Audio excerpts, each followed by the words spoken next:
Okay, so you want to buy a casino.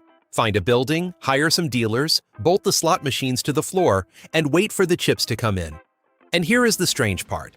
A casino is the only legal business on earth where mathematics guarantees you a profit on every single dollar that walks through the door. Not most dollars, every dollar. And yet this is also the business where the smartest, richest, most ruthless operators on the planet keep going spectacularly bankrupt. By the end of this, you'll understand exactly how both of those things are true at once, how a casino actually makes money on the inside, why a mathematical edge on every bet still isn't enough to save you, and why the casino is not the business you think it is. You are not buying a gambling hall. You are buying a machine that prints money slowly, sitting on top of a building that loses it fast. Let's start with the price of the ticket, because casinos come in three sizes, and they are three completely different businesses. At the bottom is the small regional casino, somewhere like Colorado, for $2 to $5 million. For that money, you get a few dozen slot machines, a couple of tables, a bar, and a parking lot that fills up on the first of every month with locals who have just been paid. In the middle, 500 million to $1 billion. Think of the Borgata in Atlantic City, which opened in 2003 for around $1.1 billion. A real hotel, real restaurants, customers driving in from neighboring states. And then there is the Las Vegas Strip, where the price tag stops making sense. The Cosmopolitan opened in 2010 for roughly $3.9 billion. And the Fontainebleau, hold that name, we'll come back to it, because it is the most expensive lesson in this entire industry. But the building is only the beginning, because before anyone hands you a single chip, you have to get through the door. And the door is guarded. The first gatekeeper is the license, and the license is where most people badly underestimate what they are getting into. In Nevada, a license runs on the order of hundreds of thousands of dollars a year. That's the cheap part. The expensive part is that before Nevada lets you own a casino, it investigates you more thoroughly than the government vets a federal judge. The background check takes anywhere from 6 to 18 months. Investigators trace every dollar of your net worth back to its original source. They call the schools you attended. They pull your military record. They review your marriages and, yes, your divorces. They interview your business associates and, in effect, want to know where every significant amount of money you have ever touched actually came from. And it is not just you. Every person who touches the money needs their own license. The dealers, the cage cashiers, the surveillance staff, the bartenders, the floor attendants. In a casino, the janitor has a background check. This is a business so obsessed with control that the state fingerprints the person who refills the change machine. You are not buying a company. You are buying a permission slip that hundreds of people have to re-earn every single day. And if you think that's a lot of gatekeeping for Nevada, look at what New York just did.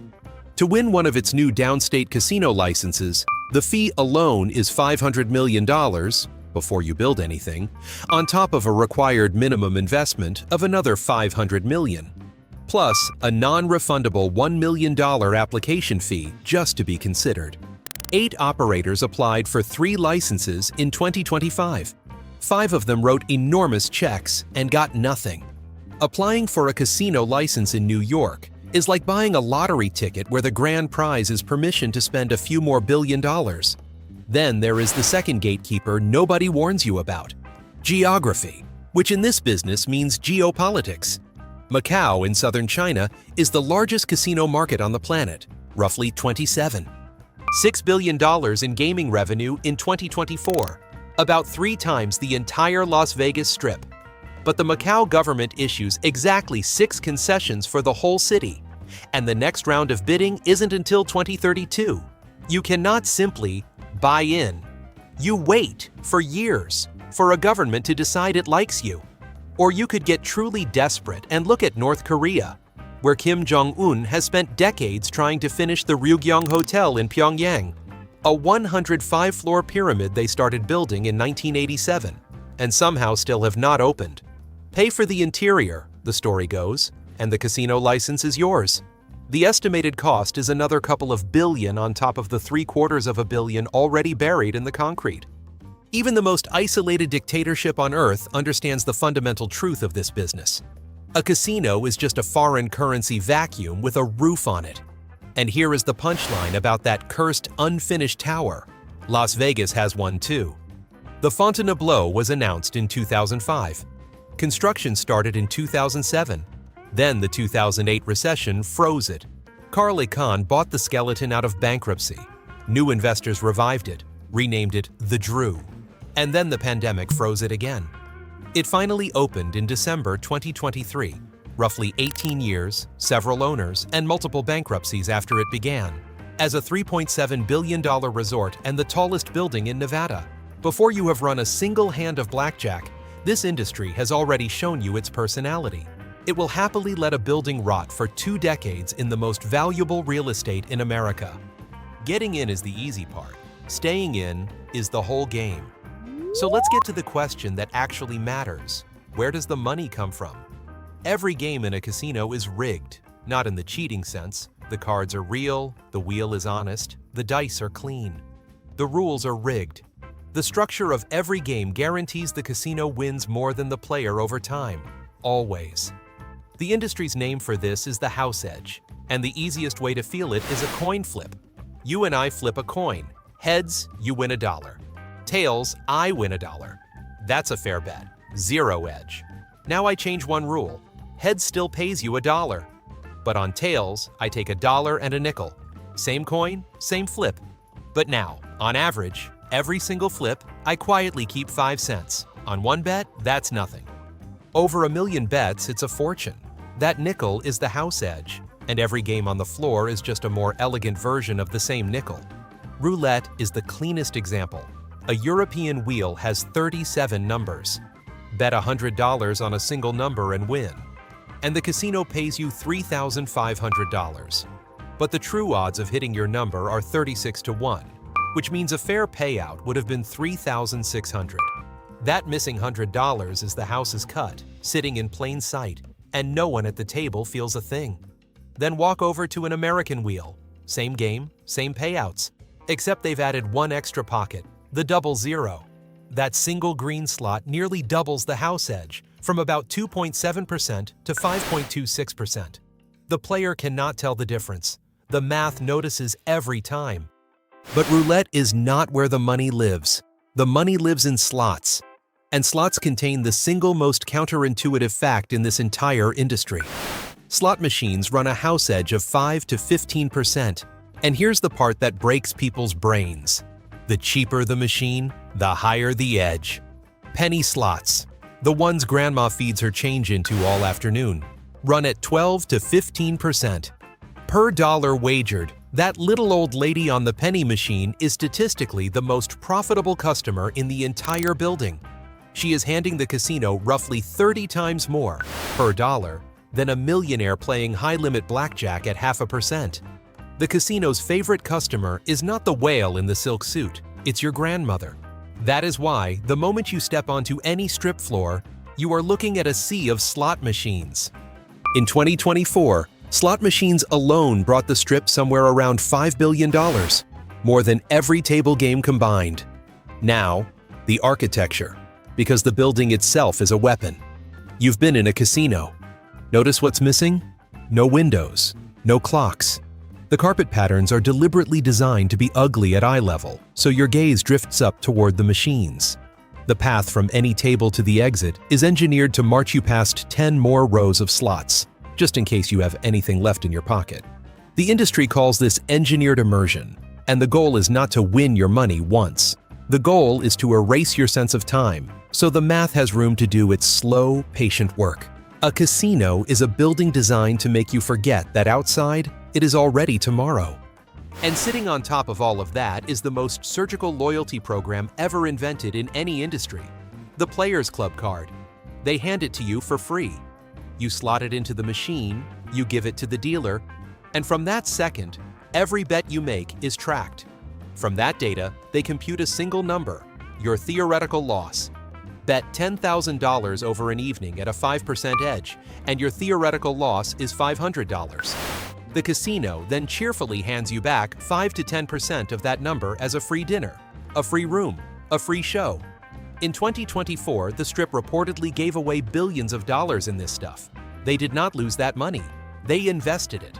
Every comp is a calculated bribe to keep you in the building a little longer, because time is the one ingredient the math cannot manufacture on its own. And at the very top of the pyramid sit the whales. Roughly 1 in 1,000 casino customers, 1/10 of 1%, generate more than a quarter of the entire industry's revenue. A good example is Dana White, the UFC boss, who plays around $25,000 a hand at blackjack. He once won $2 million in a weekend at the Palms, came back, won another $1.6 million, and the Palms banned him. Caesars and Bellagio still welcome him. Why would they? Because the whale always comes back, and the math always wins in the end. That is why a casino will fly a whale in on a private jet, hand him the penthouse, and send a private chef to his suite. Spending $500,000 to host one man for a weekend is not generosity.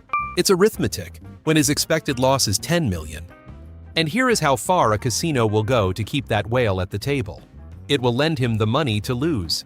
High rollers rarely gamble with their own cash. They play on a marker, which is essentially an interest-free loan of chips the casino hands across the felt. It sounds insane to lend a man money specifically so he can lose it back to you, right up until you remember the edge grinds in your favor either way. And if the whale flies home and doesn't pay? In Nevada, walking away from a gambling marker isn't a polite civil dispute. It's treated like writing a bad check, which is a crime. So the casino has quietly built a business where it can lend you a fortune, take most of it back at the tables, and then send the district attorney after you for the rest. So here is the entire revenue model in a single sentence. House edge, multiplied by volume, multiplied by time, multiplied by repeat visits. Every window they didn't build, every clock they removed, every free drink and comped suite exists to inflate one of those 4 numbers. And I'll say it plainly, because it's the rule of the whole business. A casino does not profit from your bad luck. It profits from your optimism. But if all of that were the whole story, no casino would ever go broke. So before we get to how owners lose, you need to see the part of the modern casino that is barely a casino at all, because on the Strip today, the tables are almost a decoy. Here is a number that should stop you cold. On the Las Vegas Strip, gaming now makes up only about a quarter of what customers actually spend. Roughly 3/4 of the money is everything else: the hotel, the restaurants, the shows, the conventions, and above all, the nightclubs. A single top Las Vegas nightclub can gross $15 to $20 million a year, and the biggest have gone far beyond that. The Club XS reportedly grossed around $70 million in a single year, which is more than some entire regional casinos make. And the engine of that is bottle service, which is the most beautiful markup in hospitality. A bottle of vodka that costs $50 at a store will run you $600 or $700 at a strip club. And they will bring it to your table with sparklers and a parade, as if they are doing you a favor. You are paying a 1,400% markup for the privilege of standing near a DJ. A casino is a fitness club that discovered its members will pay more to be denied a chair. And then there are the chips themselves, which hide a quiet little miracle of accounting. Every chip is a promise the casino owes you, but some of those promises are never collected. The tourist who takes a $25 chip home as a souvenir has just handed the casino $25 real for a piece of molded clay it will never have to pay back. Multiply that by millions of visitors a year, and "please keep a souvenir" becomes one of the more profitable sentences in the building. The casino sells you the one product on earth that it hopes you'll be too sentimental to redeem. All right, so the top line is guaranteed by math. The resort prints money on vodka and clay, and the customers are literally engineered to lose. So, why on earth do casino owners ever go broke? The short answer is everything below the math. Out of every dollar of gaming revenue, about 70 to 80 cents is gone before you ever see it. A typical strip casino runs on a net margin of only 25 to 33%. So $1 billion of revenue leaves you maybe 250 to 330 million. Where does the rest go? Roughly a third disappears into payroll. A strip resort employs 3,000 to 8,000 people. A giant chunk goes to tax. Nevada is friendly at 6.75% of gaming revenue, but Macau takes about 40% off the top, and Pennsylvania takes more than half on slots. And then there are the costs that come from the simple fact that a casino is a casino. A Vegas property has more cameras per square meter than most prisons, watched around the clock by an entire surveillance department that does nothing else. Every table swaps in fresh decks every 4 to 8 hours to stop card marking, which means millions of brand new decks thrown in the trash every year. The Bellagio famously keeps well over $100 million in physical cash inside the building at all times, and just ensuring and guarding that pile costs a fortune. The drinks pour by the tens of thousands, not out of kindness, but because a slightly drunk gambler bets bigger and stays longer, and then occasionally falls down, throws a punch, or decides his losses were somebody else's fault, which is why casinos get sued more than hospitals. The math hands you a guaranteed top line. Everything underneath it is a fist fight. And there is one more cost that has grown teeth in recent years: the government's suspicion. Because a business that moves oceans of cash and specializes in anonymity is, unsurprisingly, a magnet for money laundering. In 2024, Wynn Las Vegas forfeited $130 million to the U.S. government, believed to be the largest such forfeiture ever admitted by a casino, after conceding it had helped funnel money for gamblers through unlicensed channels. The schemes had wonderfully cinematic names. One was called human head gambling, where one person buys the chips and plays as a living, breathing disguise for someone who cannot be seen touching the money. Another, for moving cash in and out of China, was called flying money. Nevada regulators then piled on with a separate fine. Run a casino badly enough, and the most dangerous player at your table turns out to be the Department of Justice. And sometimes the most fragile thing sitting on top of all that guaranteed math is the owner himself. Steve Wynn essentially invented the modern luxury strip. His name is spelled out in lights on the buildings. And in 2018, he was pushed out of his own company almost overnight amid a wave of allegations, and ended up selling off his entire stake. The one asset a casino can never insure, hedge, or comp is the reputation of the person whose name is on the door. You also have to make peace with the players trying to beat the math honestly. The advantage players, the card counters, the teams like the famous MIT blackjack crew who turned probability into a payday. Counting cards is not illegal, but the casino is a private business, and it reserves the sacred right to simply throw you out for winning. In no other industry can a company legally eject a customer specifically because he is too good at the product. The casino sells you a fair-looking game and quietly bans anyone who plays it well enough to win. Which finally brings us to the mistake I promised you at the start. The single decision that has bankrupted more casinos than every card counter in history combined. Because famous casino collapses almost always come down to one of two errors, and they are both entirely self-inflicted. Mistake 1: too much debt. In 1990, Donald Trump opened the Trump Taj Mahal in Atlantic City and called it the eighth wonder of the world. He financed it with about $675 million in junk bonds at roughly 14% interest. Just to service that debt, the casino had to generate close to $100 million a year before paying for a single employee or light bulb. It opened in April. It missed its first bond payment by November.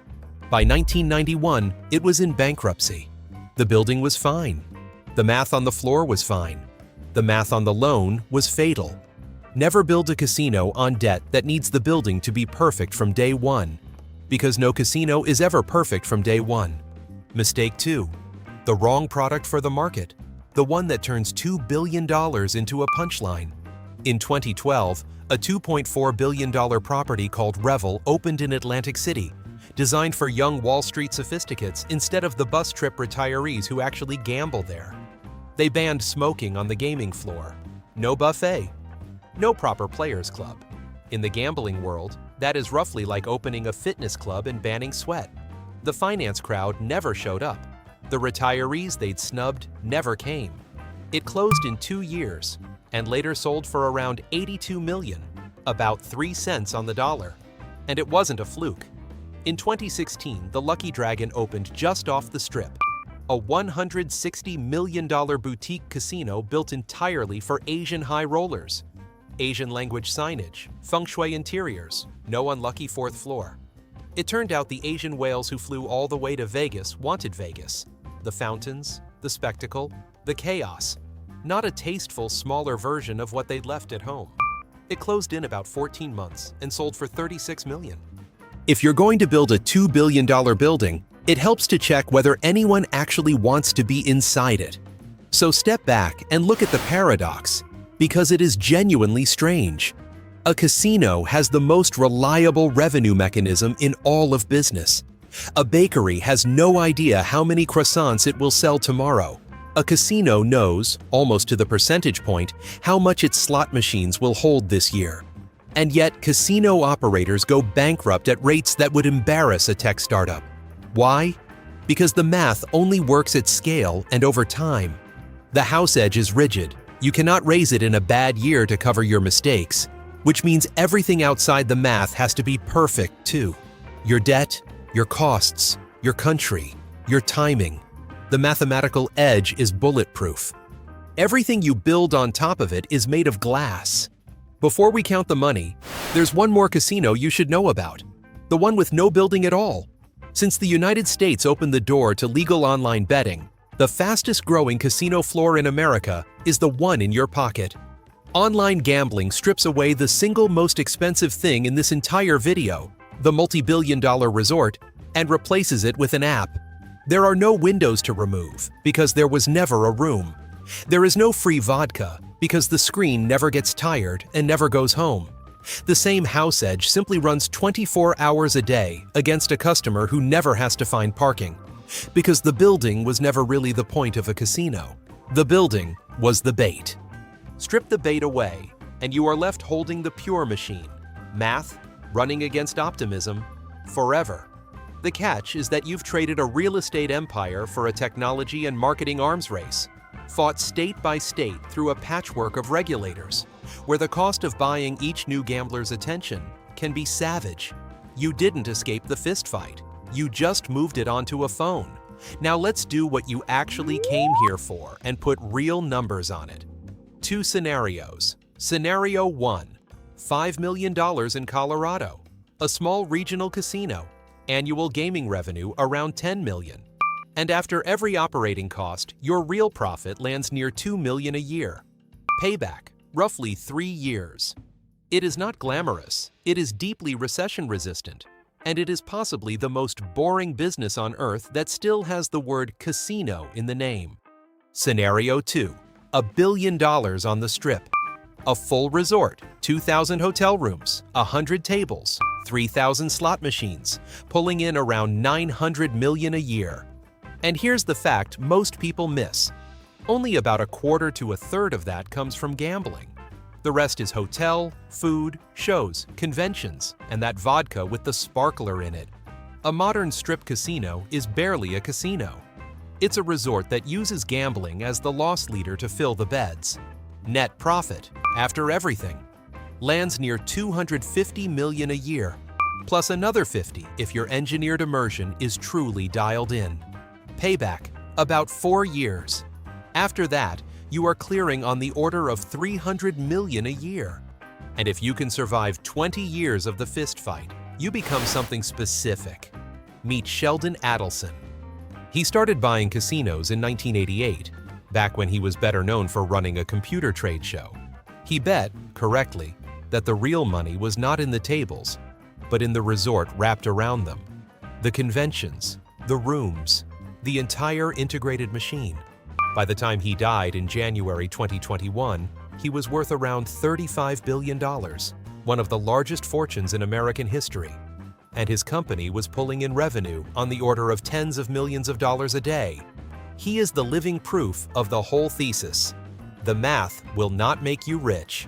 Surviving long enough for the math to compound will. So if you still want to buy a casino, remember the one rule that outlives every owner, every boom, and every bankruptcy in this business. The house always wins. Just make absolutely certain that you are the house.